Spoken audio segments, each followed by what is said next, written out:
Hello everyone, welcome back to the channel. Today we are talking about hair algae, and as you can see from this tank, there's a fair amount to talk about. So what is hair algae and how do you get it?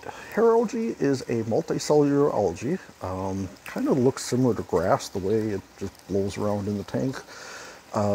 One key note is it's going to be very soft to the touch. If you pull it out of the water, it's going to have a very slimy feel. If it doesn't, if it's a thicker fiber and it feels more like chaetomorpha, that might be bryopsis. That is a tougher problem, and we will not be covering that here today because fortunately I am not dealing with that problem, at least not at the moment. So how do you deal with this problem? What do you do once your tank gets hair algae? Well, first of all, hair algae is very common, particularly in new tanks like this where there's lots of territory for it to take over very rapidly. One of the easiest ways to deal with it, if you can see over here, we zoom in a little bit, on these rocks and that platform there, I could remove those from the tank, put them in a bucket of tank water, use a toothbrush. That hair algae would go away pretty quickly. It's very soft. It's actually fairly easy to remove manually.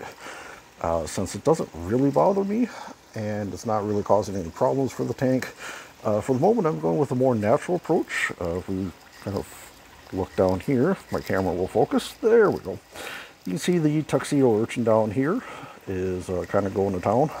And I think if we scroll back here, maybe zoom in a little bit more, and it's kind of hard to see. It's doing a really good job of hiding back there. But there's the other tuxedo urchin on the overflow doing the same thing. What else eats hair algae? Well, it turns out quite a lot of things, actually. In addition to urchins, pretty much all of them, a variety of snails eat them. For example, we have a little baby astrea snail right here, which will also eat hair algae. There are sarrus snails in here, which don't, it's not their preference, but they can eat it. They typically go after other algae. There's also some nereid snails in here, which I can't find at the moment, but they also eat hair algae as well as a number of other algae. Zoom back out there. A lot of fish actually eat hair algae. Most of your tangs, some of your dwarf angels will eat it.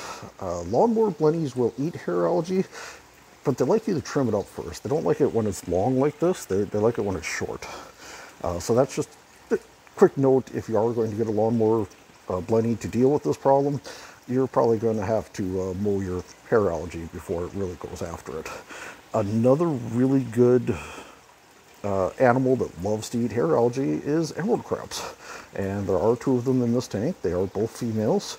The way you tell the females from the males is the males have the big battle claws, the females have two small claws. Also, if you flip them over on the bottom, the males have more of a V-looking pattern and the females have more of a U-looking pattern.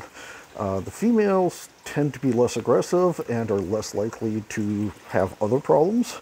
The males, as they get larger, tend to become more aggressive and more territorial and are more likely to try eating things that maybe you don't want them to eat. So that being said, I still like emerald crabs. They're still a very effective way of dealing with a variety of algae. You just have to have some caution when using them.